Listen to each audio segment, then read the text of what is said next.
povo! Tudo bem? Sejam todos muito bem-vindos ao Papo de Poa com Azardo. Preparem-se para conversas inteligentes, insights provocativos e descobertas com lideranças aqui de Porto Alegre. Tu pode até tentar, mas não vai conseguir negar que a política faz parte de tudo no nosso dia a dia. É por isso que aqui a gente vai conectar ela com empreendedorismo, economia, cultura e acontecimentos do mundo e buscar soluções aqui para nossa capital. Eu sou Júlia Azardo, empreendedora, e a gente vai se encontrar aqui toda quinta-feira, às 9 da noite, com lideranças que fazem a diferença na sociedade. E para o papo de hoje, a gente está recebendo duas pessoas incríveis, com histórias maravilhosas, que é a Daniela Russowski Haad, que ela é advogada e professora, vice-presidente de advocacy da Federação Israelita aqui do Rio Grande do Sul, e o Bernardo Molde, que é judeu, brasileiro, nascido e criado em Porto Alegre, que hoje é corretor de imóveis e sócio do Lagoon Pub, mas em 2012 resolveu morar em Israel e ser soldado no Batalhão 202 de paraquedistas do Exército. E como vocês podem imaginar, o nosso papo de hoje vai ser sobre a guerra de Israel e Palestina. E eu queria contar um pouquinho para vocês que eu escolhi esse assunto para ser o nosso primeiro do Papo de Poa, porque a Dani me comentou que no dia 5 de maio foi o dia da memória, é o dia da memória do Holocausto, então a gente vai começar por ele, já vai ter passado, né, alguns dias, mas a gente vai começar em virtude dele, porque é uma oportunidade muito grande da gente lembrar da importância, né, desse acontecimento para a história. Então eu quero agradecer a Dani e ao Bernardo por terem topado esse papo aqui para a gente poder esclarecer um pouco mais para a sociedade o que é que vem acontecendo nessa guerra de Israel e Palestina, né? Obrigada, Ju, pelo convite. É um prazer estar aqui contigo, com o Beg também hoje, para a gente conversar sobre esse assunto tão interessante e importante. Obrigado, um prazer estar aqui também e estar acompanhado da Dani, de ti, poder trocar essa ideia. Show. Antes de eu fazer a minha primeira pergunta aqui para vocês, eu queria perguntar se vocês querem água com gás ou sem gás, que a gente tem um patrocinador aqui, um parceiro incrível, que é a Companhia das Águas, e eu queria entregar para vocês aqui. Pode ser uma água com gás para mim. Com? Eu aceito também. Com gás. Então, os dois com gás. E a gente tá tomando um cafezinho do Origem Coffee, maravilhoso, o café mineiro de hoje. E depois tem presente ainda. Então, pra gente começar, eu queria começar fazendo uma pergunta pro Bernardo, porque eu fiquei muito curiosa, assim. O que te levou a tomar essa decisão de não só ir para Israel, mas entrar, né, pro exército? Tu já foi com isso em mente ou quando tu chegou lá que acabou decidindo? Eu sabia que eu ia para o exército porque todo cidadão em Israel faz exército, mas eu não fui para Israel para servir no exército, eu fui para morar em Israel. Eu fiz parte do movimento juvenil quando era mais novo, de esquerda, chamado Bonim Dror, que ele era um movimento ligado aos kibbutzim, que são comunidades agrícolas socialistas que serviram muito na criação, na fundação de Israel. Eles pegavam e construíam uma comunidade no meio do deserto, no meio do nada, e essa comunidade era socialista dentro dela. E eu cresci fazendo parte desse movimento, e aí eu conheci Israel, comecei a me interessar mais por Israel e fui morar lá a primeira vez, na verdade, fazer um intercâmbio lá em 2009. Aí fiz um intercâmbio, fiquei 10 meses lá, conheci bastante, fui num kibbutz, fui para Jerusalém, conheci bastante o país, voltei para cá, falei, puxa, eu quero morar lá. Eu, como judeu, me identifico, assim, com Israel. É diferente tu morar num país onde tu tem as festas que correspondem à tua cultura, à tua tradição. É muito legal para mim aqui ver um caminhão de Natal, mas aquilo não me toca no âmago do meu ser, assim, não me toca dentro de mim. Agora, quando eu tô em Israel na mesma época, tá tendo festa de Hanukkah, por exemplo, puxa, eu cresci vendo aquilo em casa, aquilo fez parte Então eu fiquei muito impressionado, muito conectado com essa maneira de viver o judaísmo sem ser religioso, né? Só por estar fazendo parte da cultura do teu povo. Acabei indo para Israel e no meio de querer fazer parte da cultura, de conhecer mais, eu falei assim, poxa, todo mundo aqui faz exército, eu vou fazer exército. E aí uma coisa foi levando a outra, cheguei lá, fui falar com um amigo meu, perguntei, cara, o que tu acha que eu faço dentro do exército? Falou assim, tu tem que ser combatente. Porque na minha cabeça, quando eu fui pra lá, eu ia ser o cara que picava o papelzinho, sabe? Eu falei, cara, sou brasileiro, não falo hebraico muito bem, eles vão me botar pra picar os papéis secretos, certo que é isso que eu vou fazer? Eu tinha certeza. Aí cheguei lá, um amigo meu falou assim, tu tem que ir pro batalhão, tipo, de combate, tu tem que ir fazer isso. E aí as coisas foram me levando. Um dia eu tava no exército, tinha pedido para ser combatente, me botaram dentro dos combatentes. Um dia perguntaram: quem é que quer fazer teste pros paraquedistas? Falei, vou pular de paraquedas, vamos lá. Levantei a mão, passei e foi uma sequência de coincidências, assim. Então, não foi nada muito planejado, não tinha nenhum sonho militarista, assim, a vida foi me levando por esse caminho e eu fui indo no ritmo dela e acabei lá. Que idade tu tinha?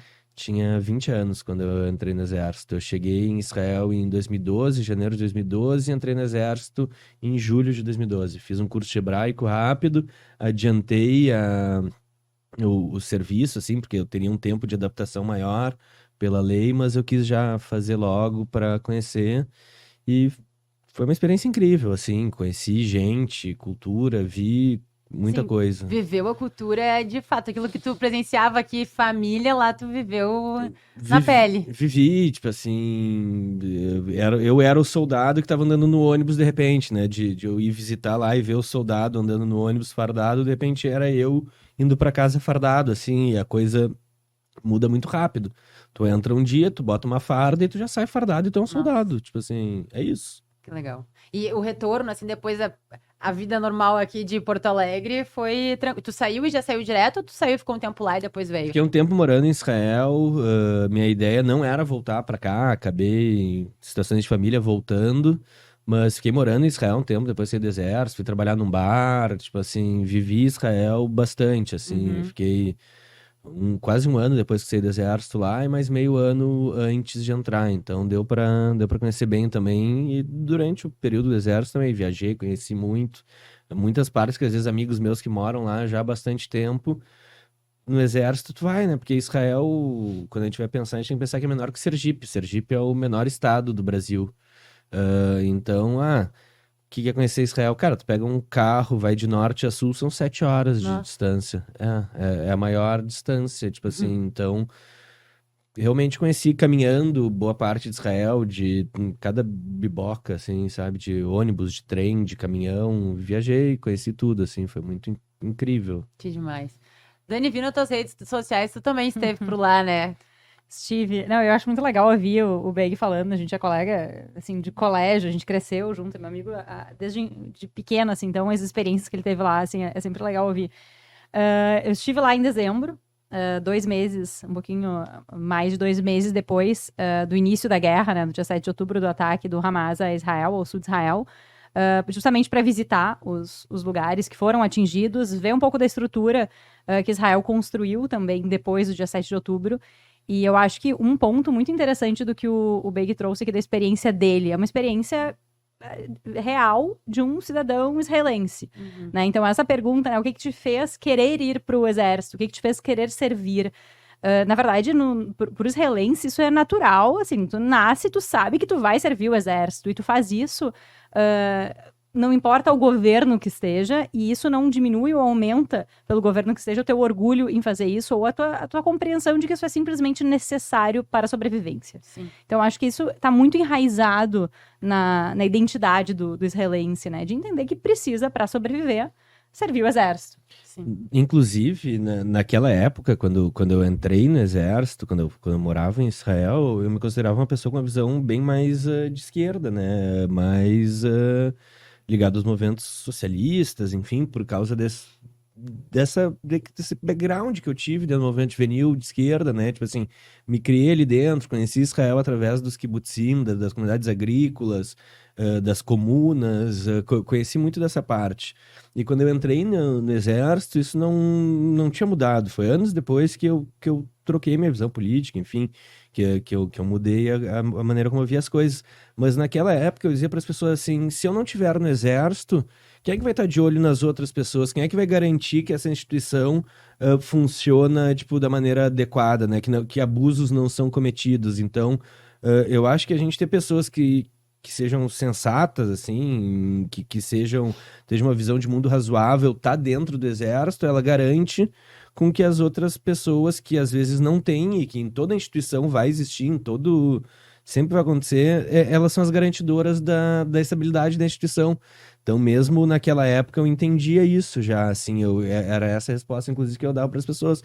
Como é que tu sai do movimento de esquerda e entra no exército? É assim, eu quero ser a pessoa que garante que, tipo, que as coisas são E bem lá, feitas. e lá ninguém pergunta, né? Se tu é de esquerda ou de direita, ele entrando no exército, simplesmente entra. E eu acho que isso também é outro ponto legal e agora, indo para Israel, assim, a visão que se tem, né? É um país muito pequeno, como o Beig falou agora, assim, de norte a sul, em 7 horas de carro, é uma coisa, assim, surreal. Então, mas tem muita riqueza, muito concentrado, assim, o nível de cultura, de troca, de criação. É por isso também que é como referência em inovação, é por uma questão de necessidade, não é só por gosto ou por querer, né? É por precisar ser. E se a gente fala hoje, muito se fala, né, quando a gente fala principalmente da guerra, alvos civis, alvos militares, e assim, e uma vez eu ouvi um questionamento que para mim faz muito sentido, né? O que é um civil, o que é um militar, né? Em Israel, a gente está falando de jovens a partir de 18 anos, que têm um serviço obrigatório e que não querem lutar uma guerra, né? Isso é uma coisa muito... Ninguém quer, né? Ninguém quer, ninguém precisa lutar, né? Então, hoje o que acontece é isso, assim, cada soldado de Israel que hoje acaba morrendo lutando essa guerra é um luto na nação inteira, na comunidade judaica ao redor do mundo inteira, porque é um jovem, é um guri de 18 anos, de 19, 20, 21 anos, que queria poder estar fazendo festa, viajando o mundo, Cheguei a me arrepiar, conhecendo. Mas é verdade, né? E assim, e eu acho que isso é uma coisa que a gente tem que ter em mente. Não são pessoas que estão lá com essa intenção específica de ir para lutar uma guerra. Fazem porque precisam para sua existência. Porque, como o Beg falou agora há pouco, se eles não fizerem, quem vai fazer? Eu acho que puxando um pouco disso, assim, para a gente entender um pouquinho melhor de onde surgiu esse conflito, né? Porque a gente escuta falar muito, assim, e entendo e acompanho muito, tenho amigos próximos judeus que falam isso há bastante tempo, e agora o mundo inteiro está escutando sobre, né, cada vez mais. Então, de onde surgiu o conflito Israel-Palestina, árabes-Palestina, né? Acho que surgiu ainda um pouco antes, né? Árabes israelenses, né? Como é que surge? Ou quer começar? Não, acho que... Você vai acabar se complementando. É difícil de estabelecer um lugar, assim, um momento preciso na história, né? A gente poderia dizer que quando os judeus são expulsos de Israel a primeira vez, começa o conflito porque haveria um espaço para outras pessoas ocuparem, ou a gente poderia dizer que o conflito começa a partir da declaração da ONU ou da declaração Balfour. Então, assim, é muito difícil a gente precisar onde que o conflito começa, né? Eu acho que mais importante do que como o conflito começa é por que ele não acaba. Por que o conflito não chega, talvez, a um fim? E eu acho que essa é a pergunta que a gente pode, talvez, explorar. Por que o conflito não chegou a um fim em 1948 com a resolução da ONU da partilha de 2 estados? Porque foi declarado guerra. Porque quando a ONU declara a criação de 2 estados, isso são fatos históricos, a gente pode abrir o Google e digitar ali, Independência Israel, 1948, e tu vai ver os judeus dançando em roda tradicionalmente, como eles sempre dançaram ao longo da nossa cultura, em torno de bandeiras de Israel, comemorando a criação do Estado. Os estados árabes vizinhos declararam guerra a Israel e tentaram expulsar Israel do mar. Aí, claro, quando que a gente decide que começou, né?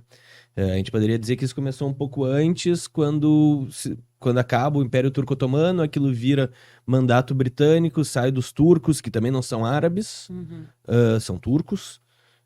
E aí começa a guerra ali, então eu não sei te dizer como que a guerra começou exatamente, não me sinto confortável para botar um ponto de início, mas eu acho que ela não acaba hoje porque existe uma guerra de poder que é interessante a manutenção da guerra, seja para as lideranças palestinas, seja às vezes para algumas lideranças até do lado israelense que ganham com esse terror, essa guerra de terror psicológico em cima da população. Mas eu gostaria de ouvir a Dani também, porque eu não falo em nome da comunidade judaica. Não, mas eu acho que é legal, assim, ninguém... E isso acho também é um ponto interessante, né? Ninguém fala em nome da comunidade como um todo, claro, né? Às vezes, isso é uma loucura, o Beg vai achar parecer uma loucura, mas não é. Eu escutei esses tempos assim, não, mas existem judeus de esquerda? Que absurdo. E ao contrário também, judeus de direita, que absurdo, ou judeus... Não, existem judeus de esquerda, de direita, e de nenhum dos dois, e do que for, e, né, assim, do avesso, do que for. Então, assim, a comunidade judaica como um todo é muito diversa. Então, a gente nunca fala em nome da comunidade como um todo, isso são, né, assim, são questões históricas, obviamente, que a gente vai trazer aqui, e nossos pontos de vista, que também podemos concordar e discordar em várias coisas, isso faz parte. Aliás, isso faz parte, assim, do âmago da identidade judaica, é discordar, né, assim, faz parte, discordar e discutir para justamente se chegar numa solução eventualmente Mas melhor. eu acho que isso é uma sociedade saudável em qualquer Exatamente. aspecto, né? Posso não concordar com o que você diz, mas te dou o direito de dizê-lo, né? Exatamente. Então, assim funciona também. E aí é legal ver, assim, eu acho, quando a gente fala do conflito Israel-Palestina, e aí, assim, isso eu acho importante a gente falar também. Hoje a gente está falando de uma guerra Israel contra o Hamas. E tem uma diferença em a gente mencionar isso, porque o Hamas é um grupo terrorista palestino.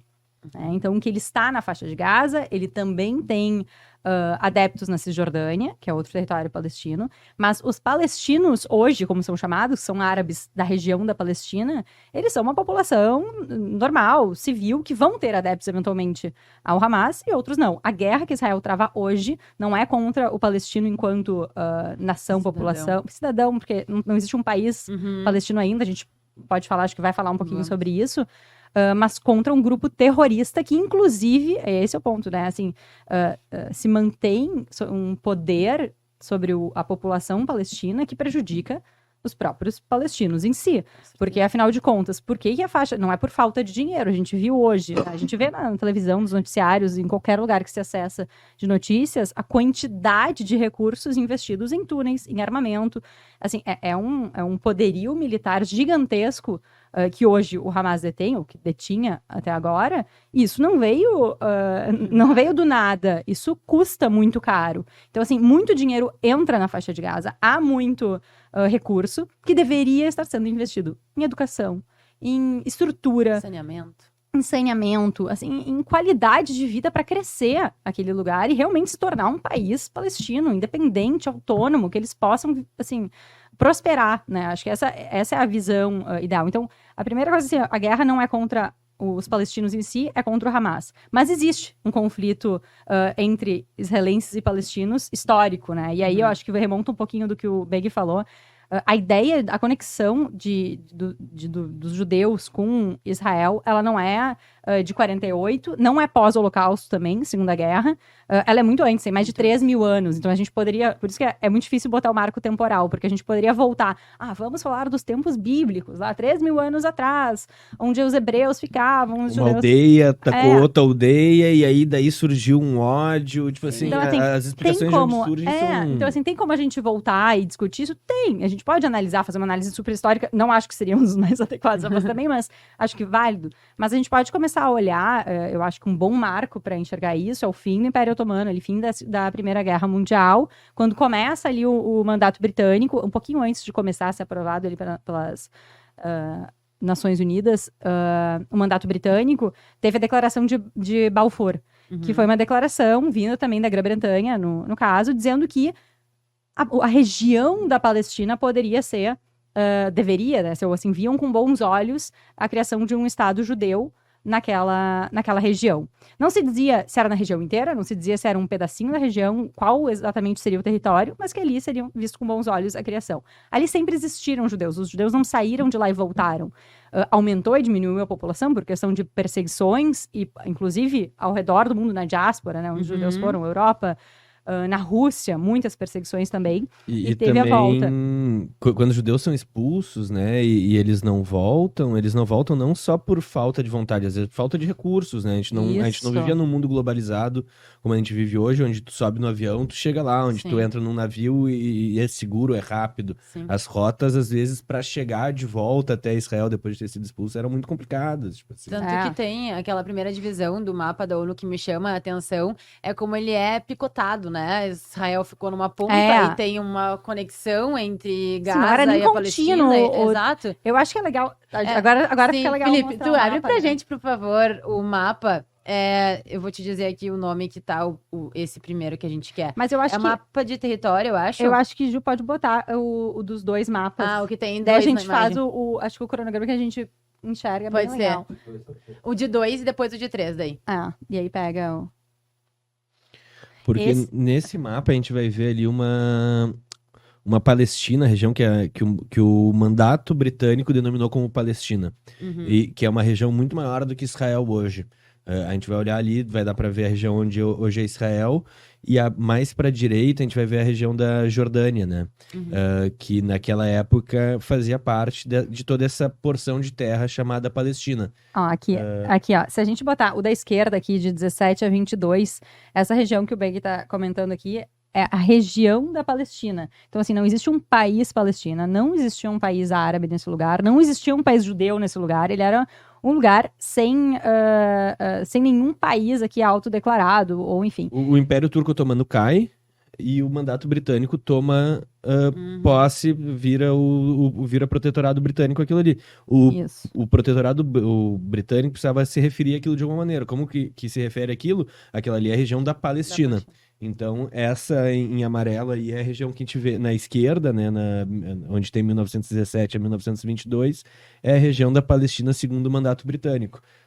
Israel... Que era, inclusive, maior do que E eu acho que isso é um ponto legal, porque daí, em 22, o que acontece? Aqui a gente já tem árabes palestinos, ou seja, árabes que moravam na região da Palestina, e tem judeus palestinos. Assim, judeus que moravam na região da Palestina. Eu até estava comentando aqui, antes da gente começar, que tem uma entrevista muito legal da Golda Meir, que foi primeira-ministra de Israel também, em determinado momento. O próprio Ben-Gurion, que também foi o primeiro-ministro de Israel. Eles tinham um passaporte da Palestina, né? Então, assim, eles eram dessa região. E aí, em 22... a Grã-Bretanha entende que, porque nessa região que hoje é a Jordânia, que no segundo mapa a gente já consegue ver a Transjordânia, ali tinha uma maioria de árabes morando. E aí se cria, então, um país... Um estado árabe na região da Exato. Palestina, que se chama Jordânia. Que se chama Jordânia. Ele fica ali, agora a gente vê o que a gente conhece hoje por Israel, onde dentro de Israel a gente tem a Cisjordânia, a gente tem ali a faixa de Gaza, que é onde provavelmente vai surgir o próximo Estado palestino, mas a região da Transjordânia, né, da onde hoje é a Jordânia, ela vira um Estado árabe na região da Palestina, que foi criado em 1922. Tá, então, na teoria, o que a gente escuta, que é a Palestina não teria um território, não. Eles têm um território. Aí entra um outro ponto, porque é super complexo esse assunto, e com certeza a gente não vai esgotar. Mas, por exemplo, tu tem linhas também dentro dos árabes. Os árabes não são todos da mesma linha e que querem o mesmo país. Então, ali, por exemplo, na Transjordânia, quando foi criada a Transjordânia, quem assumiu o governo disso foi um governo hashemita, que é outra linha que não tenha sido reconhecida pelos palestinos árabes daquela região ali, que eram maioria. Inclusive, tem vários problemas em questão de cidadania. Quando tem... se a gente avançar agora de 1922 ali, 1947 para 1948, quando a guerra estoura, e aí o que vai acontecer?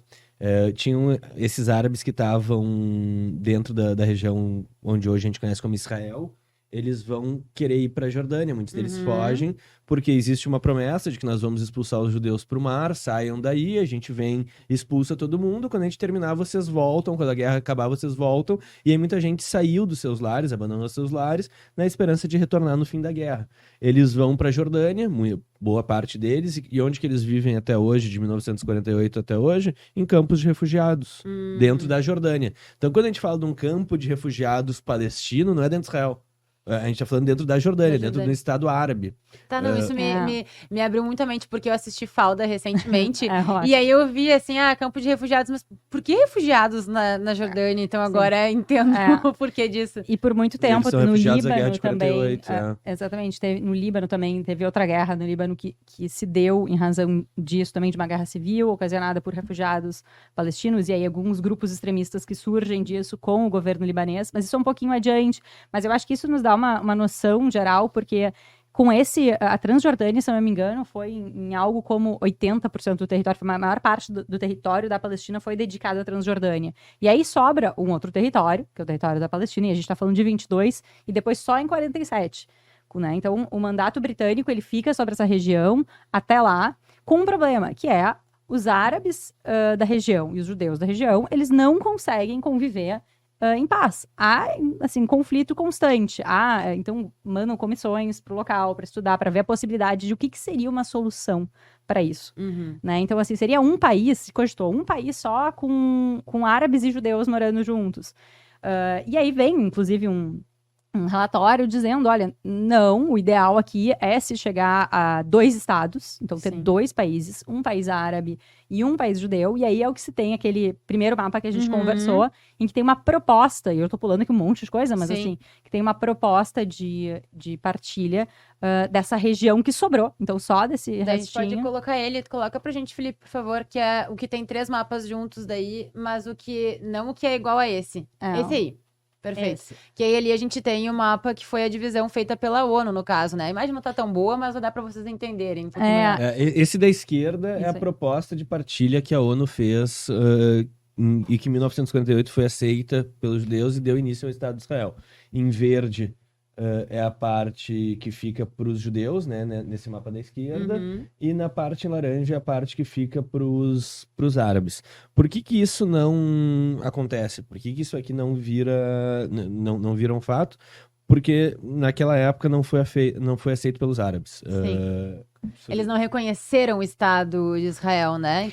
Eles declararam não aceitaram. guerra. Assim, o que acontece? Quando é passada essa proposta de partilha na ONU, ela é colocada para votação, é aprovado, a autoridade judaica, na época sionista, aprova, diz que sim. E é interessante olhar o ponto de vista deles também, porque para essas pessoas que tinham esse ideal de criação do Estado de Israel lá, esse não seria o mapa ideal. Não era bom, não era boa essa divisão. E a gente tem o Negev ali, que é o deserto embaixo. Então, assim, que é uma região que não era desenvolvida, até hoje é um deserto, mas com um desenvolvimento muito legal. Então, não era algo que, assim, achamos maravilhoso e é isso que a gente quer. Não se era, mas se entende... Eu acho que além disso também é a questão que a gente estava falando antes de ser um território picotado. Sim. E como é que tu te protege num território dividido, né? E tem esse ponto da defesa que é um problema até hoje que se tem nas discussões. Eu acho que a gente vai chegar lá quando a gente falar de possíveis soluções, mas não era um mapa ideal, né, assim, para os judeus à época também, mas se entende que se precisa de um Estado, é isso que a gente tem hoje e se quer viver em paz com isso. Melhor isso que nada. Então é isso, a gente vai fazer o que der para se fazer aqui dentro desse nosso Estado, e com isso, Israel aceita, os países árabes não aceitam, e como o Beg falou agora há pouco, em 14 de maio de 48, Israel, que é um dia logo depois que os britânicos saem do território, Israel declara sua independência. Né? Então, o Ben-Gurion vai lá e tem a carta de declaração de independência, e eles sabem que muito provavelmente vai explodir uma guerra, que os países árabes vão atacar, porque eles não concordaram com essa divisão. E aí a gente começa com o primeiro momento, assim. Então, se no dia 14 de maio, os judeus declararam ali na independência de Israel, por outro lado, os palestinos, os árabes palestinos daquela região, não declararam a independência de um Estado palestino, e todos os estados árabes vizinhos, né? Israel faz fronteira com só com estados árabes, e outros apoiados que não fazem fronteira, mas também apoiaram o ataque, atacaram Israel. E aí, esse mapa que a gente vê da esquerda nunca existiu na prática. Porque no dia seguinte já começou uma guerra, que durou, acho que 1 ano, mais ou menos, morreu 1% da população já na época, foi algo super... muita coisa. Uma coisa que eu vi também... E aí já se instala outro mapa. Desculpa te cortar, mas uma coisa que eu vi também é... Por que pros árabes não tem um problema de fazer guerra, porque a população... comparativa à população de Israel, ela é muito maior, né? Então, Israel hoje, quando entra numa guerra, tu perde muitas pessoas. Então, eu ouvi isso também, assim, eu fiquei um pouco chocada, né? Eles não se preocupam tanto com o povo, será? Eu acho que, assim, tem um pouco disso, assim, acho que da questão de tamanho, porque Israel... qualquer guerra que Israel luta é pela sua existência. Ela é rodeada por inimigos e entende que ela precisa sobreviver. E por isso que o ataque de 7 de outubro também foi tão marcante, porque foi dentro de Israel, né? Assim, entrou em Israel. E isso é um perigo para a existência de Israel. E assim, esses países, o que eles gritam? Qual que é o grito deles desde a independência de Israel? É como o Beg falou agora. Não é eu quero lutar por um território X. Ou eu quero ter a minha independência, porque ninguém proibiu que tivesse independência, mas é a destruição do outro. Então, Israel luta uma guerra com um inimigo que quer destruir Israel. Israel não quer destruir os outros países, os países árabes, mas os inimigos querem destruir Israel. Tem algumas correntes radicais dentro do islamismo, né? Eu acho que é sempre importante a gente pontuar, acho que a Dani vai concordar, que, tipo assim, é sempre importante parar de dizer assim, nem todo árabe é radical, nem todo muçulmano Certeza. é radical, nem assim.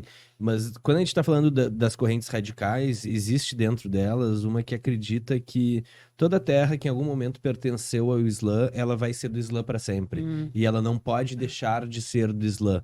Então, realmente existe em algumas correntes radicais essa questão muito territorialista Entendi. que tu não tem como solucionar porque é uma questão de interpretação de mundo deles, de que eles acreditam que aquela terra tem que ser do Islã porque ela tem que ser, não tem como, tu não pode discutir, não existe essa negociação, essa linha, essa margem para negociação, e essas linhas nunca vão estar satisfeitas se não for com a totalidade da terra. Dentro dessas linhas, o Hamas. Sim. Importante dizer também que não é porque em 1948 não foi aceito esse Estado que a gente não acredita que ele deva existir. Eu acredito que sim, deva existir um Estado dentro o Estado da Palestina, né, para os palestinos, em uma região que a gente vai ter que conversar. Só que a guerra, inevitavelmente, alterou as regras dessa negociação, alterou a maneira como isso, porque o mundo não foi como isso foi programado, isso simplesmente não aconteceu. E aí vem disso a próxima discussão de qual que é a fronteira, né? Beleza, a gente quer fazer paz, mas sobre quais aspectos? Aí vai ter gente que vai bater e vai falar assim, não, tem que ser as fronteiras de 67, que é a Green Line, né? Eu acho que dá pra Do- colocar até daí o mapa do 67, vai aparecer bem ali. Eu acho que aquele que tem as três daí. É. E aí as pessoas vão falar sobre essas fronteiras de 67, não, e tem que ser porque é assim que foi, assim que É esse aí, era. esse. E aí tu vai dizer assim, tá, mas a vida desenvolveu, quantos anos passaram de 67 para cá e comunidades cresceram, se espalharam, cruzaram essa linha, então tipo assim, a gente vai pegar e vai passar essa linha reto por onde agora existe uma cidade e vamos dividir a cidade ao meio. Tem coisas que a gente vai ter que acabar negociando e essas propostas já aconteceram diversas vezes, né? Enfim, já E até complementando aqui o Beg, né? Hoje, quando se fala em acordo, nem se fala em voltar às linhas de 48, porque elas nunca existiram, assim, isso Sim. é inviável.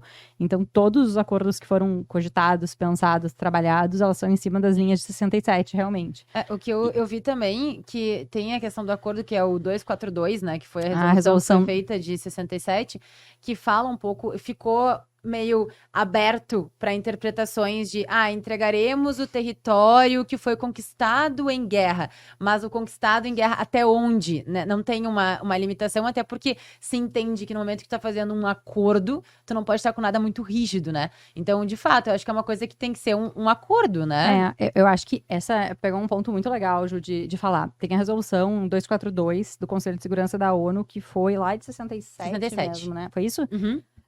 E a ideia dessa resolução é dar uma base para futuros acordos de paz, Isso. né? E que foi a base também utilizada para o acordo de paz com o Egito depois, né? Sim, que era uma coisa que eu até ia puxar. Que daí começam os acordos que também tem muito a ver com o que está acontecendo hoje, os acordos, a normalização das relações de Israel com os países árabes.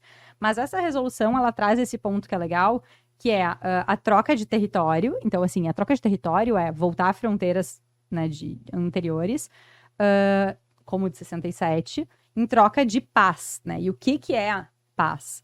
Daí esse é o ponto. Paz é o reconhecimento do Estado de Israel e fronteiras seguras, uma forma de manter esse país seguro. Né? paz Porque não é amor, né? Não quer dizer que a gente é amigo. essa é uma concepção muito legal, Beg, de trazer também, né? Do que é paz, né?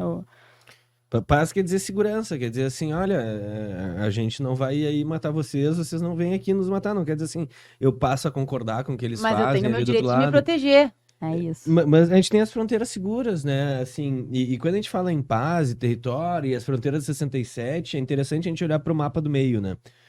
O mapa do meio ali, ele mostra Israel e a gente tem aqui para essa parte mais listrada ali no meio, onde é o Sinai, né? O Egito. Uhum. Se tu perceber, tu vai ver que aquele canal que leva acesso até Israel por parte da Ásia ali, né? Ele era defendido por esse território. Israel, mesmo ficando à mercê né, sem ter a proteção da direção do canal ali para tu garantir esse acesso a Israel, ele devolve em troca dessa paz. E esse território do Sinai, inclusive, que se a gente sobrepusesse Israel, é maior do que Israel. Sim. É bem maior do que Israel é hoje, tipo assim, do que Israel vai ser no futuro, porque, enfim, a tendência é que se crie um Estado e que se dê terras. Que foi um território que Israel conquistou Conquistou. numa guerra que não foi nem Legítima, começada por ele, né? Uma guerra legítima contra um país que invadiu, mas em troca da paz, tipo assim, Israel... Eu acho que esse é um ponto importante, né? Israel nunca iniciou uma guerra no sentido de provocar uma guerra, de querer a guerra. Tem até a discussão, né? Acho que é da Guerra de 73, que, assim, que Israel ataca...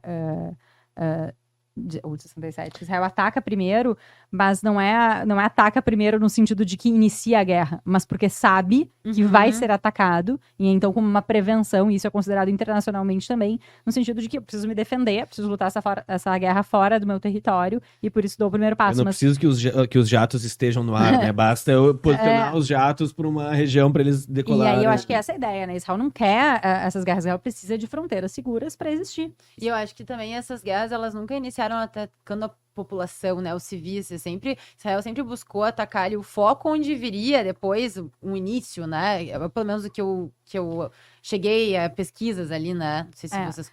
Não, é perfeito. É assim, Ju, quando a gente tá falando de Israel, a gente tá falando de um país que tem muito claro quais são os seus valores e o que preserva, né? Então, assim, Israel não visa matar civis, não quer fazer uma guerra. Israel não tem um propósito territorialista ali de crescer o seu território, não tem esse ímpeto.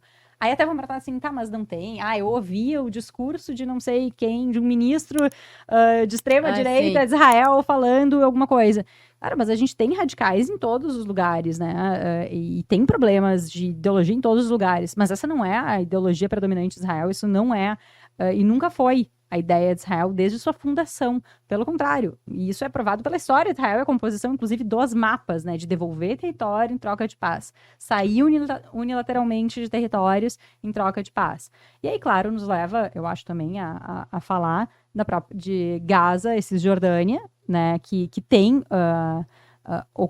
Gaza já não era ocupada pelos israelenses, né? E ocupada no sentido de ter presença militar. O Beck pode também agregar nisso, acho que sabe bem, assim, né? Enxerga bem isso, mas presença militar lá desde 2005. Israel saiu de lá. Sim, tirou inclusive a população civil, né? Tirou a força. Tirou a força. Isso aí foi na época muito... Foi uma situação muito perturbador, assim, para a sociedade, porque tu tinha soldados israelenses arrastando judeus de dentro das suas casas para entregar em troca de uma suposta paz, né? Em troca de algo que nunca aconteceu. Que no fim entregaram um forte maior ainda para os árabes, para o Hamas, né? O Hamas tomou o poder, o Hamas matou toda a oposição, Sim. Jogou as pessoas dos prédios, literalmente pegava as pessoas do Fatah, que era o grupo opositor a eles, e jogava as pessoas dos prédios, atirava nas pessoas. O Hamas fez o que o Hamas sempre fez. Não tem nada de novo, ninguém pode ficar surpreso. Terrorismo. Não tem nada de surpreendente, tipo assim, é o procedimento padrão deles, sempre foi assim. E aí o que surpreende é que a gente não enxerga que antes de haver a retirada de Israel de Gaza, anos atrás, não era cercado. Em 1900, inclusive, quando acontece as guerras, se a gente voltar nos mapas ali, a gente vai perceber que Gaza não estava o tempo inteiro junto ao território de Israel. Então a gente vai pensar assim, Gaza então era um estado livre. Não. Gaza tinha sido anexado pelo Egito. Sim. Gaza nunca foi um lugar livre, infelizmente, dessa maneira, porque a gente olha ali em 1948 a 1967, Gaza faz parte do Egito. Sim. Assim como a Cisjordânia da Jordânia. Por que o Egito não criou o Estado palestino? Por que a Jordânia não criou o Estado palestino? Porque não é do interesse deles. Exato. Não, e ainda tem uma outra coisa que eu me questiono, né? Que falam muito, porque Israel faz com que Gaza seja uma prisão a céu aberto. Mas se fosse só Israel, ao lado de Gaza, tem o Egito. Por que o Egito também mantém fronteira com Gaza, se... A fronteira do Egito é mais reforçada que a fronteira de Israel. A fronteira de Israel com Gaza era aberta.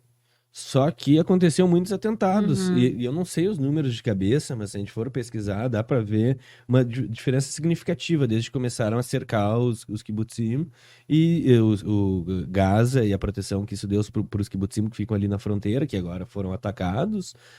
O número de mortes diminui, o número de atentados terroristas diminui, o número de atentados antes era normal. Quando eu e a Dani, a gente cresceu, era normal a gente escutar uma história de que entrou uma pessoa numa aldeia, num kibutz e matou gente a machadada. Entrou uma pessoa e matou gente a não sei o quê, cortou uma família, atirou.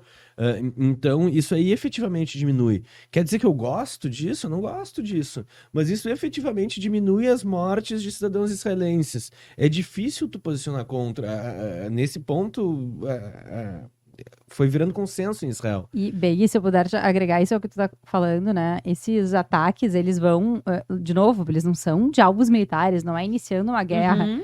Então, e aí entra o que a gente conversou também sobre intifada, né? Hoje a gente vê muito, e eu acho tão importante a gente usar as palavras certas e saber o significado delas. Então, a gente vê hoje em manifestações, né? A solução é a intifada. Bom, nos Estados Unidos, nos campos das universidades, né? Intifada. Globalize intifada, assim, isso é um absurdo, porque o que foram as intifadas, né? A intifada, no significado, ela significa em árabe, assim, um levante, uma revolta, alguma coisa assim. Mas, na prática, tiveram 2 intifadas principais ali em Israel e que vinham justamente esses ataques. Então, assim, teve um momento que era insustentável sem controlar as fronteiras, Israel não conseguia controlar. Toda semana era um ataque suicida. Entra uma pessoa num bar, entra uma pessoa... Bom, viu, Falda, tenho, né? Dando spoiler pra quem estiver nos vendo. Mas tem exatamente isso então, no, assim, no e bar, é exatamente isso que acontecia. Então, assim, tu entra e a gente conhece pessoas que, enfim, estavam em Israel nessa época e que falam, bom, eu passei lá 5 minutos e meu Deus, agora tá cheio de ambulância porque explodiu um mercadinho, uma farmácia, um bar. Então, assim, isso existe realmente por necessidade, por uma proteção. Não tem como não ter uma fronteira controlada e um muro, propriamente dito, para deter. Se tu tem terroristas entrando e se explodindo dentro do teu país. E é importante dizer, né, que além do Hamas ser um grupo terrorista, que ele atua contra Israel, para dentro da população, frente à população de Gaza, ele é uma milícia. Para dentro de Gaza, para as pessoas que vivem lá, é uma milícia. Tu vai servir esse café, tu paga pro Hamas. Tu vai comprar gás, tu paga para eles. Tu vai ter um negócio aberto, tu paga para eles. Então, assim, a população de Gaza é oprimida pelo Hamas. E isso ninguém vai poder me dizer que não, porque eu, quando estava no exército, eu servi na fronteira de Gaza. A fronteira norte de Gaza, onde aconteceram os ataques, era a fronteira onde eu servia. Eu fiquei 4 meses ali naquela fronteira fazendo patrulha. Depois acabou mudando a maneira como a patrulha era feita, se tornou mais eletrônico, né? E talvez por isso tenha acontecido o ataque da maneira que aconteceu, enfim. Mas eu vi naquela fronteira palestino chegar espancado porque era gay. Eu vi, tipo assim, não é história, ninguém me contou. Eu vi, entendeu? O que acontecia lá dentro, tipo, é muito louco quando tu pensa isso, porque as pessoas que aqui no Brasil dizem defender direitos humanos, defender a vida, defender a liberdade de crença, de sexualidade, o Hamas não permite hipocrisia isso. Absurda, né? O Hamas realmente não permite isso. E isso quer dizer que isso é ruim para a população, quer dizer que a população sofre.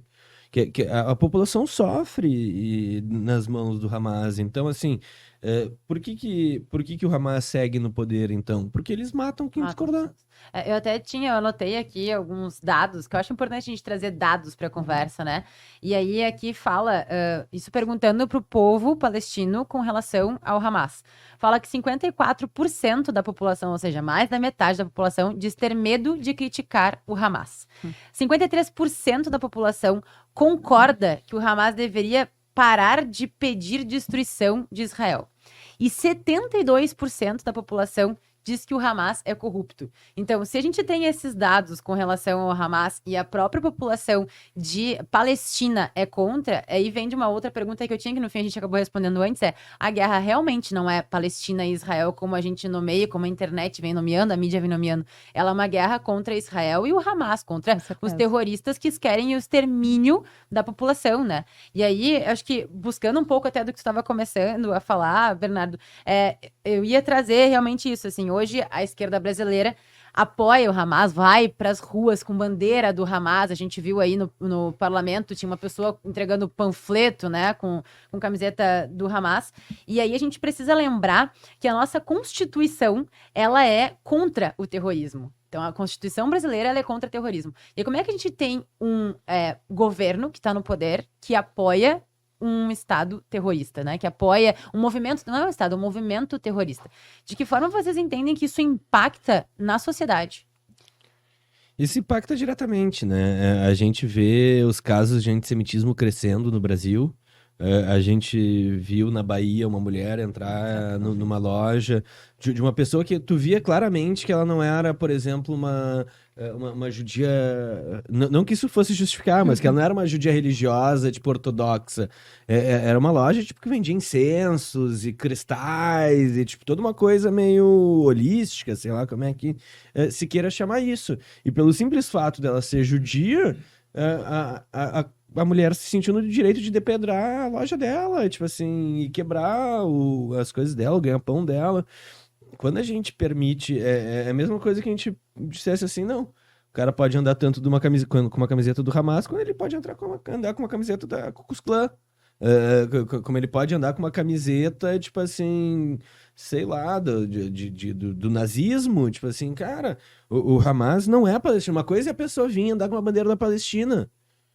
Uma coisa é a pessoa vir andar com a bandeira da Palestina. Agora, o Hamas, ele é uma instituição terrorista, ele é uma organização terrorista que foi criada com esse ímpeto, que tá no estatuto dela, que o objetivo dela é essa. Tipo assim, não resta nenhuma dúvida. Não tem como discutir isso.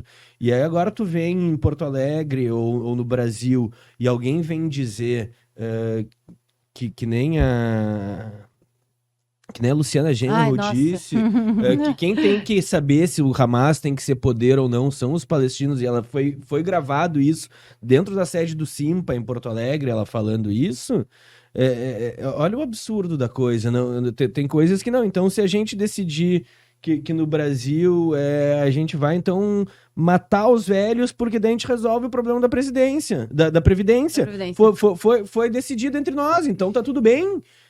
Não, tem coisas que não estão tudo bem. Algumas coisas são absolutas. E tu desejar a morte, tu praticar a morte de outras pessoas é absoluto. Então o Hamas é uma instituição terrorista e tipo, não tem como se discutir isso. O que é muito né? contraditório, igual tu mesmo falou, porque é o governo da diversidade, é o governo dos oprimidos, é o governo... E aí como que o governo dos oprimidos vai lá e vai ser...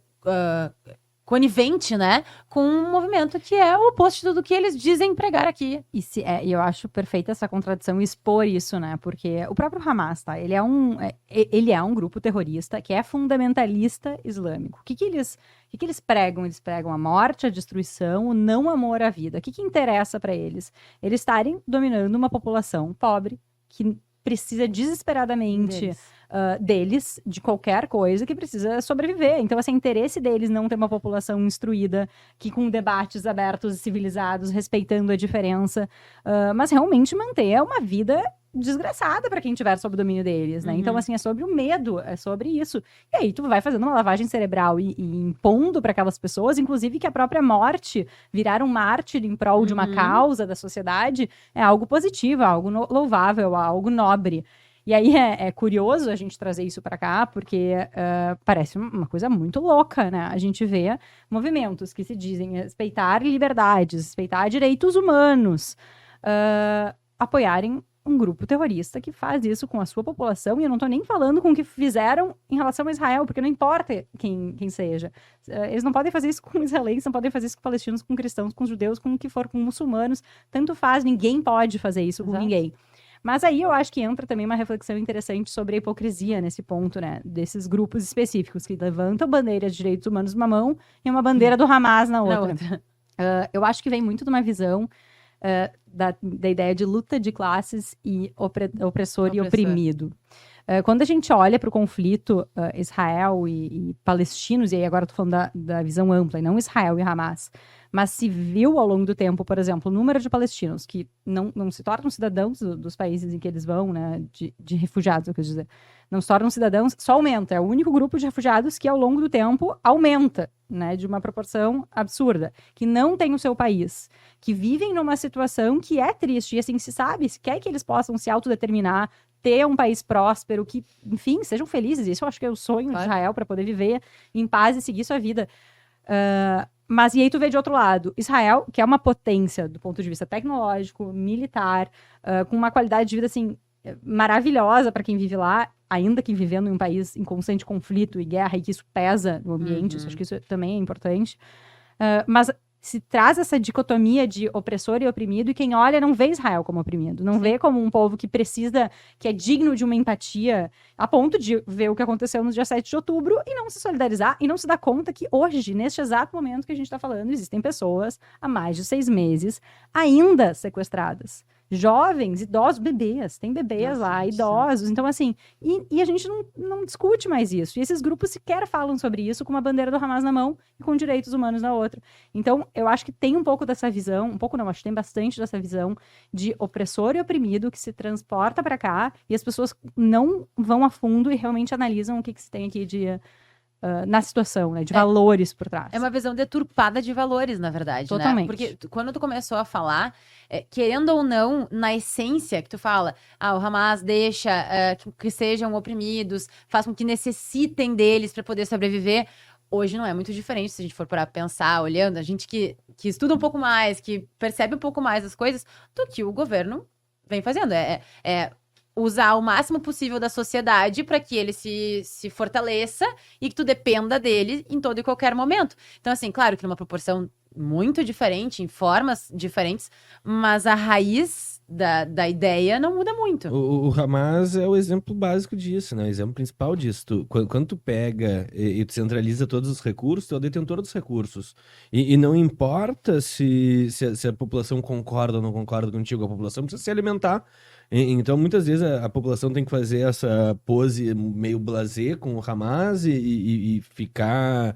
e participar, entre aspas, dessa sociedade, mas quando as forças de defesa de Israel entram lá, muita gente sai às ruas, senhoras, velhos, e começa a xingar o Hamas, tipo assim, a gente não quer ser governado por vocês, a gente não quer isso, tipo assim, ninguém quer, né? É um disparate alguém andar numa sociedade livre com uma camiseta do Hamas, tipo assim, da vontade de falar assim, cara, não, pera aí, vamos...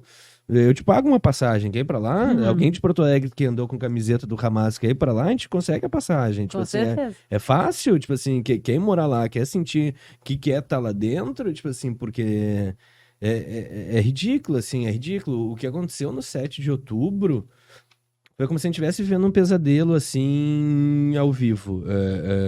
Eu acordei aquele dia de madrugada e aí começou mensagem no celular, era 7 da manhã de um sábado, sei lá, acordei, assim, com um sentimento. E aí peguei meu celular, mensagem, coisa, eu comecei a ouvir rádio, aí a gente começou a ir, tipo assim, ver o que estava acontecendo e juntar os amigos e as informações e quem que estava na festa, quem que não estava na festa, e aí as pessoas me falavam assim, e eu falo hebraico, então eu tava ouvindo direto da fonte, as pessoas me perguntavam o que tá acontecendo, me traduz, eu falo, cara, eu não tô acreditando no que eu tô te traduzindo agora, tipo assim, os números estão falando aqui em 200 pessoas, mas não pode ser.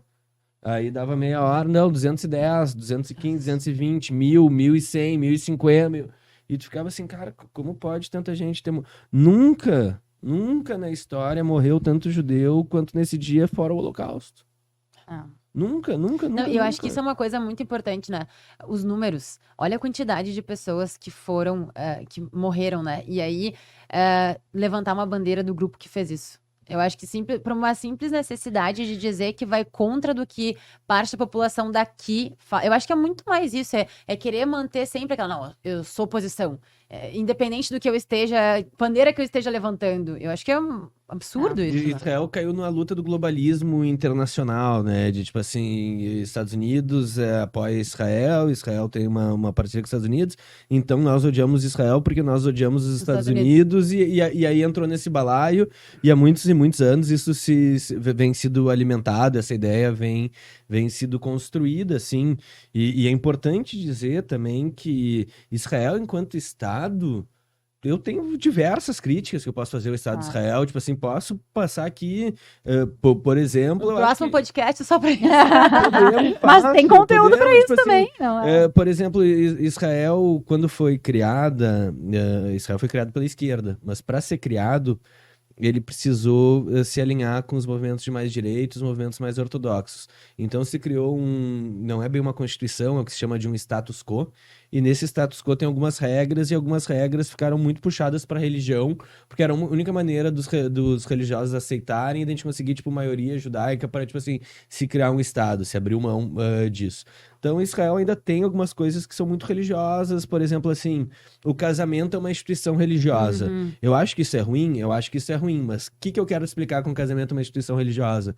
Dentro do islamismo, tu pode casar numa mesquita? Pode. Tu pode casar numa igreja? Pode. Tu pode casar numa sinagoga? Tu pode casar. Dentro da tua religião, tu pode casar. Agora, tu não pode casar na sociedade civil, não existe um casamento civil. Por exemplo, essa é uma falha de Israel, mas dentro da democracia de Israel, tu pode casar na igreja, tu pode casar no islamismo, tu pode casar... tem os barrais, tem os beduínos, tem os drusos, todos esses povos vivem lá dentro, e dentro das suas religiões, dentro das regras das suas religiões, elas podem casar. Então, assim, só para apontar que Israel, obviamente, não é perfeito, né? Claro. Enfim, como a gente acaba falando muito da nossa visão, eu gosto de fazer, às vezes, uns parênteses e, tipo, deixar claro para ninguém poder dizer assim, não, esses caras são os radicais. Tipo, cara, eu e a Dani, a gente não é radical, entendeu? Tipo assim, a gente quer a paz, é nada radical, oposto, assim. Eu acho legal, assim, trazer isso, assim, e trazer um pouco para hoje, né, o que a gente vê, porque a gente discute muito sobre isso, e talvez quem assista fale, tá, que legal, eles estão falando só do ponto de vista de Israel, né? E as mortes, muito bonito falar que não é legal mortes de civis, como teve lá no dia 7 de outubro, que mais de 1.400 pessoas morreram, que têm sequestrados até hoje, mas hoje estão morrendo pessoas em Gaza, civis em Gaza. E, não, isso é um problema. Claro. Né? Então, assim, isso é um problema. E a comunidade judaica, e aí eu acho que eu falo me dou a licença de falar numa coletividade nesse sentido, assim, isso é um problema. Isso não é, de forma alguma, o objetivo. Pelo contrário, o objetivo é, o máximo possível, evitar. O que o dia 7 de outubro mostrou para Israel e para os judeus no mundo é que não tem como viver ao lado de pessoas que querem a tua morte, que querem a tua destruição. E o 7 de outubro mostrou isso para Israel. Então, o objetivo de Israel com essa guerra é muito claro, né? Assim, é destruir o poderio militar do Hamas. A ideologia não se destrói. Não tem como se dizer, vou destruir o Hamas. O Hamas tem uma ideologia.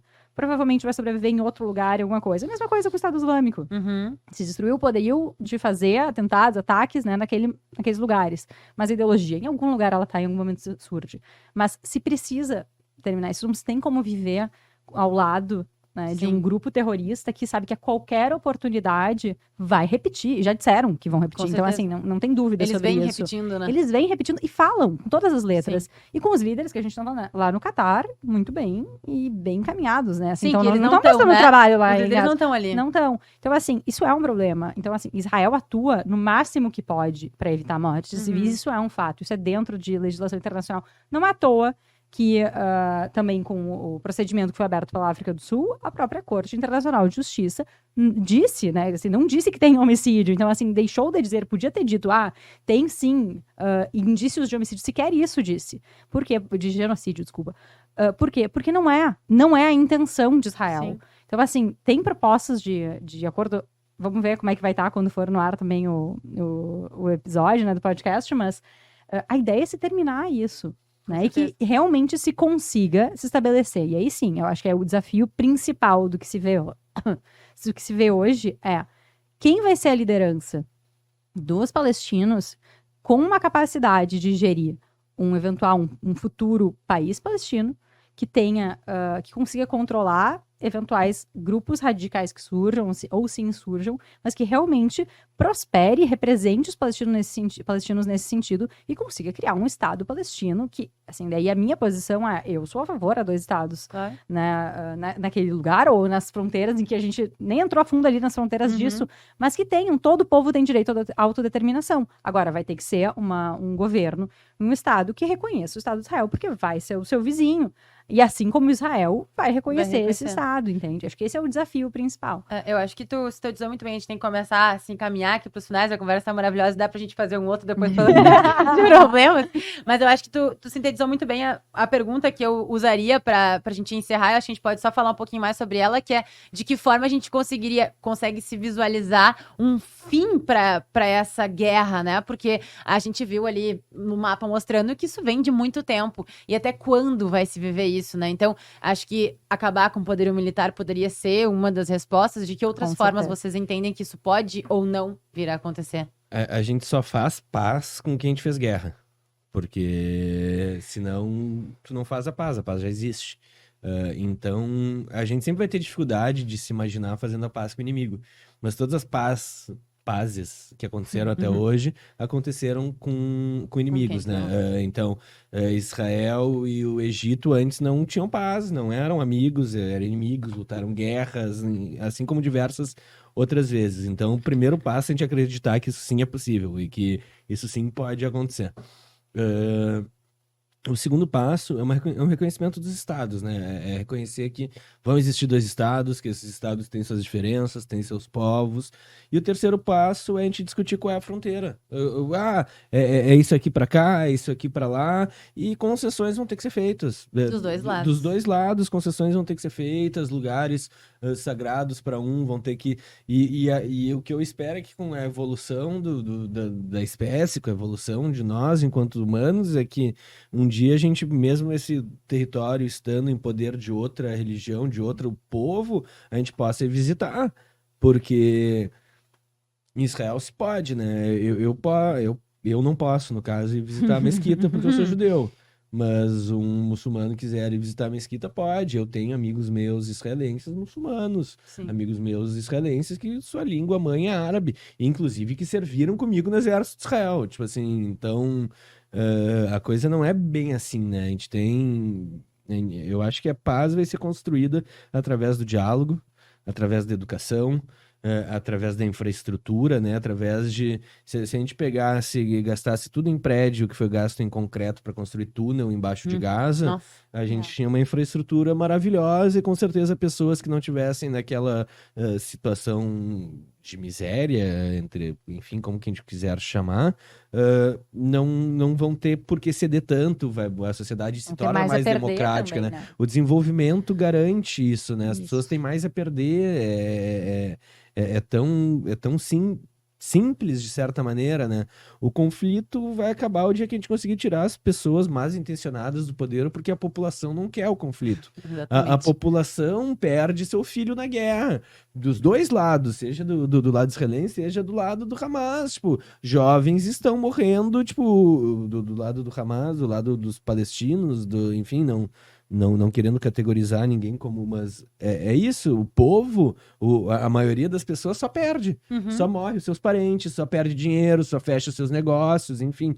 Então, acho que educação, diálogo e negociações podem chegar a uma solução, assim como a gente teve com vários outros inimigos ao longo da história. Os judeus foram escravos no Egito. Sim. A gente tem paz com o Egito hoje. Olha, acho que o Beig falou bem aqui, né? Eu acho que não tem... Eu ia dizer uma frase ridícula, né? Acho que não tem mistério, né? Só tem, né? Só tudo que eu não sei. Só o que tem. Mas... É só um ligar pro outro ali e fazer a paz. Teve um presidente que a gente disse também vai isso. discutir no podcast a solução. Não, mas assim, é porque é muito... Se nos escutassem, né, Dani, tava tudo resolvido. É só ouvir o podcast, tá tudo resolvido. Eu acho, é porque a gente fala, né, e assim, é muito bonito falar tudo isso, né, assim, é o diálogo, é a educação, porque de fato, é o diálogo, é a educação, é a gente voltar para o desenvolvimento. Então, assim, é simples, só que na prática a gente sabe que não é assim. Não. Então, assim, eu acredito que a gente, e gosto de acreditar nisso, eu me apego a acreditar que a gente vai conseguir viver em paz, me apego a acreditar, porque eu gostaria que isso acontecesse, porque eu acho que os dois povos têm o direito de se autodeterminar, então que exista um Estado palestino, porque Israel não vai deixar de existir. Israel tá ali, veio para ficar, tá completando também esse ano os seus 76 anos. Então, é muito ruim, no final das contas, falando de uma forma muito, muito simples, viver em guerra. Com certeza. Né? Então, assim, Israel vai continuar lá. Os palestinos não vão sair de lá. Não é a intenção de Israel tirar eles de lá. Né? E então que a gente possa, de alguma forma, ver. Não sei se a nossa geração vai ver paz lá, infelizmente. Porque isso não é de um dia para o outro. Todo esse processo que a gente está falando de educação, de acordo em fronteiras. Se chegar num acordo de fronteiras e tiver uma liderança, isso já é uma coisa, assim, incrível de se acontecer. Já é um baita de um passo. Né? Aí a gente tem toda uma geração de educação. Não vamos esquecer que hoje a gente tem toda uma geração que é afetada por uma lavagem cerebral, por uma educação radicalizada, por uma vivência de extremismo, de guerra difícil. Então, a gente falar daqui, vamos educar e vamos criar paz é muito fácil, mas... e aqui, quando eu estava falando especificamente ali de uma população, por exemplo, de Gaza, hoje vivendo... Me fizeram uma pergunta, vou falar só uma coisa sobre isso, mas me fizeram uma pergunta, né, esses tempos... e como se sente como tu acha que se sente alguém que aí dos palestinos, que viu o seu pai ou seu irmão ser morto agora pelo exército de Israel, numa explosão? E eu falei assim, deve ser horrível, eu não consigo imaginar, né? Porque eu não vivo isso, a gente não vive em guerra. A gente não tem essa dimensão do que é um país em guerra, a gente não tem no Brasil. Então, assim, é horrível. Assim como o israelense ou o Abigail, de 4 anos, que viu a mãe e o pai serem assassinados na frente dela e teve que desviar do corpo para ir até a casa do vizinho. Para ir. Isso aconteceu dia 7 de outubro. Agora, que começou por aí. Eu acho que a Abigail vai se tornar uma mártir e vai ir lá e querer matar os vizinhos palestinos. Ela não vai. Ela não vai porque ela vive numa sociedade que vai ensinar ela, que educa ela e que mostra pra ela que a vida vai valer a pena, que ela tem pra onde ir, que ela tem onde se desenvolver e ela tem como viver uma vida e construir algo. E essa visão geral é o que a gente precisa que os dois povos tenham e seja proporcionado a eles, porque senão é um loop infinito. E nunca vai terminar. Enquanto não for mudado a essência dentro do território árabe, palestino, enfim, isso vai ser bem complicado que modifique, né? Precisa se dar espaço para lideranças, e isso precisa, porque também é muito fácil a gente dizer de longe.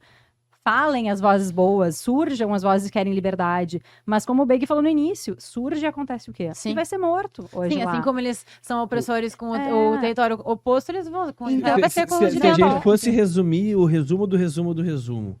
Tem extremistas judeus, tem extremistas árabes. A gente precisa chegar no meio do caminho, tipo assim, e não ter mais extremistas, as pessoas terem uma moderação de falar assim, olha só, eu acredito numa coisa, tu acredita em outra coisa. Eu vou viver aqui, tu vai viver ali e vai ficar tudo bem. Eu iria além. É tão simples. Eu iria além, Beg. Não é que não vão existir os extremistas, porque eles vão sempre existir.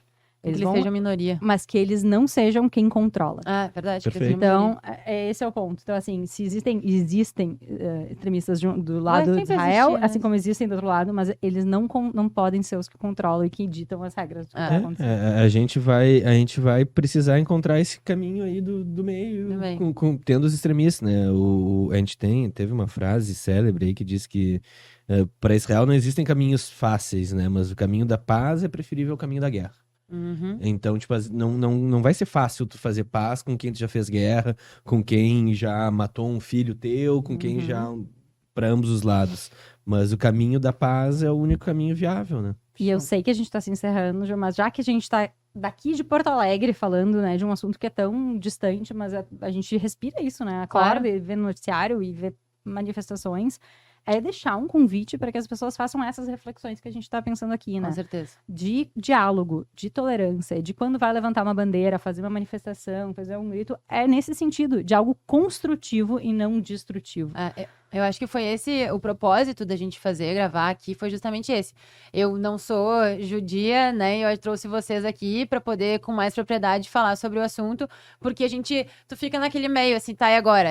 Tu escuta de um lado uma coisa, tu escuta de outro. Vamos escutar, então, e tentar entender o que é o conflito, porque é o diálogo, é que nem tu falaste. Aqui com o diálogo a gente entende, tu cria as tuas ideologias a respeito daquilo e tu consegue conversar com empatia, com respeito, e por mais que tu não concorde, tu não vai levantar uma bandeira para dizer, não, peraí, eu não concordo, aqui do outro lado do mundo eu sou contra. Então acho que a gente tem que tentar sempre mostrar para as pessoas a verdade, né, de tudo que acontece. Acho que vocês conseguiram explanar isso muito bem pra gente. Para eu fazer uma última pergunta para vocês, como o nome do podcast é Papo de Poa, eu sempre faço uma pergunta que é uma memória de vocês com Porto Alegre. Então, eu vou fazer 2 perguntas para vocês. Uma memória de vocês com Porto Alegre e uma memória de vocês com Israel. Porto Alegre pra mim é o Bonfim, né? Boa, o Lago. Pra muitos, eu me criei ali no Bonfim, assim, não vivia ali minha casa, mas vivia ali, tipo, o meu tempo, né? Então, ali as sinagogas do Bonfim, a Kronks, a lancheria do parque, a imagem que, assim, Porto Alegre, quando eu morava em Israel e sentia falta de Porto Alegre, é isso. E aí, se eu fosse pegar... Israel, aí eu não pegaria, acho que um lugar específico, mas um conceito de lugar que é a humusiá, né? Que é o restaurante que serve só hummus. Tipo assim, que é um conceito muito difícil do brasileiro entender. Mas é um restaurante que tu senta, tu recebe um prato de hummus, 2 pães, e assim, eu tenho dia 15 de maio pra Israel, e é tipo, com essa imagem na minha cabeça. Ele tá focado. Eu pensei em algumas memórias, mas eu acho que eu queria citar a nossa orla maravilhosa, que tá, assim, e não é como uma memória distante, é uma memória recente, que eu acho que hoje, assim, é um ganho para Porto Alegre incrível. E vale a pena a gente valorizar isso, porque é muito especial. Então, para mim, se eu pensar agora, uma memória recente ainda de Porto Alegre é a orla, é viver a orla cheia, movimentada. E pensando em Israel... tem várias, mas eu acho que a última vez que eu fui agora em dezembro realmente foi para mim a mais marcante. Uhum. E aí eu diria, não é nem ir lá no sul, nos kibbutzim. Eu acho que a memória de chegar no Muro das Lamentações, pra mim, assim, e ver... eu até, na época, tem um vídeo disso, eu posso depois mandar pra vocês verem. A gente sai o Muro das Lamentações, lugar mais sagrado para os judeus. E logo atrás, tem a Al-Aqsa, que é a mesquita, que é o terceiro lugar mais sagrado para os islãs, se eu não me engano. E ali, junto, né? Assim, um do lado do outro. E a gente sai do Muro das Lamentações, que tem uma energia, Jerusalém tem uma energia inacreditável. Sai e tá tendo o chamado da mesquita. E eu tô falando disso em dezembro, 2 meses depois do ataque. E isso tá acontecendo em Israel. Então, assim, aquela sensação de isso é Israel, isso é a essência de Israel. Eu tô rezando aqui como judia, e os muçulmanos estão rezando ali do meu lado como muçulmanos, e os cristãos lá também, e os armênios... o Muro das Lamentações é do lado do Santo Sepulcro, né? Assim, que é do lado da mesquita, tipo isso assim... Isso é uma memória de Israel, assim, que resume a essência de Israel, e que eu acho que as pessoas têm que conhecer. Assim, eu sou embaixadora de Israel, né? Eu falo assim, vai pra Israel, que não vai te arrepender, porque é incrível realmente isso. Que legal. Não, acho que é a essência da fé, né? Aquele lugar, ele é um lugar sagrado, né? Então, acho que... coexistência, né? Assim, acho que é muito contrapontos, né? Pensar que é um lugar sagrado e que vive em guerra há tanto tempo, né? Tomara que a gente consiga viver só a parte sagrada disso. Dani, eu queria que tu trouxesse pra gente, a gente conversou um pouquinho sobre as datas que vão ter na Assembleia, não sei se tu queria explanar um pouquinho os legal. Convites. Sim. No dia... 14 e 15? 14 e 15, mas eu vou te dar o horário, acho que no dia 14, se eu não me engano, é às 19 horas. A gente vai ter na Câmara de Vereadores um evento que é o Dia da Independência de Israel, dia 14 de maio. Então vai ter uma cerimônia em homenagem ao Estado de Israel. No dia 15 de maio, a gente vai ter, à 13h, aí na Assembleia Legislativa, também um ato em homenagem ao Estado de Israel, também lembrando 76 anos de independência de Israel. Então, deixo o convite aqui também desses 2 marcos, que são muito importantes e muito especiais. E eu acho também, só para finalizar, né, a gente já tá... não consegue terminar. Vamos lá. Mas, porque no dia 14, isso é interessante, né? No dia 13 e 14, são 2 dias que se lembram juntos. No dia 13, que é um dia antes da independência de Israel, que a gente chama de Yom HaAtzmaut, no dia anterior, dia 13, é o Yom HaZikaron, que é o dia que se lembra todos os soldados caídos que morreram ao longo da história de Israel, para que Israel pudesse existir, assim como vítimas de terrorismo. Então, esses 2 dias em Israel... Tu vai estar lá nesses 2 dias? Eu vou dia 15 pra Israel. Porque é isso, assim, eu Nossa, estive deve uma ser. vez lá em Israel, e é uma cerimônia, assim, é porque a gente tá falando de existência, assim, sabe? De sobrevivência, de existência. Então, um dia se lembra, nome a nome, de todas as Nossa, pessoas genial. na história de Israel que caíram, que morreram. E no dia seguinte, assim, se celebra, assim, não foi à toa. Aqui tem vida, aqui se dança, aqui se celebra, aqui Dia da Independência é um dia de celebração da vida, sabe? Isso que a Dani falou Genial. tem uma coisa que é simbólica, né? A gente brinca entre nós judeus que todas as nossas festas se resumem a mais ou menos a mesma ideia. Tentaram nos matar, não conseguiram, vamos comer pra comemorar. Eu vi esse último bombardeio que teve, tentativa de bombardeio que teve, né? No dia seguinte, as pessoas dançando na rua. né? Gente, achei aquilo Mas genial. isso é essência. Terrorismo se combate com vida. Exato. É simples assim. Genial. O dia que tu ficar com medo de fazer as Eles coisas venceram. é o dia que tu perdeu. Então, tipo, não é com arma, não é com guerra. Terrorismo se combate com vida. Muito bom. Porque nada supera isso, entendeu? Nada supera a tua vontade de viver. Muito bom. Então, que a gente tenha mais muita oportunidade de falar sobre isso. Quero agradecer imensamente a presença de vocês aqui. Se pudesse, a gente continuava, porque o papo tá Continuava. ótimo, né? Pra variar. Eu quero agradecer a presença da Companhia das Águas, que entregou pra gente as águas aqui, eles entregam em casa. E também quero dar um presente pra vocês maravilhoso da Origem, que ele mandou um kit Olha, incrível. é maravilhoso mesmo, Obrigado. Um kit pra cada um. Aí, ó. Um kit pra cada Nossa! um. Muito obrigado. Muito Nossa, obrigada. super parceiro aqui, então vão poder tomar bastante café em casa. Tem cápsula, tem pó, tem de Maravilhoso. tudo ali pra vocês aproveitarem. Queria convidar todo mundo, agradecer todo mundo que nos acompanhou até aqui, agradecer a Dani e o Bernardo. Já tô quase chamando de bag também aqui, de tanto que a Dani é? falou. Fica à vontade. Não consigo chamar de Janete. Convidar todo mundo a curtir o episódio, acompanhar a semana que vem. A gente vem com um novo episódio, um outro tema, mas sempre buscando trazer soluções e trazer mais entendimentos sobre os temas. Também, se quiser propor pra gente, manda aí nos comentários que a gente vai adorar. Obrigada pela audiência, obrigada, Dani, obrigada, Beg. Obrigado. Obrigada, gente.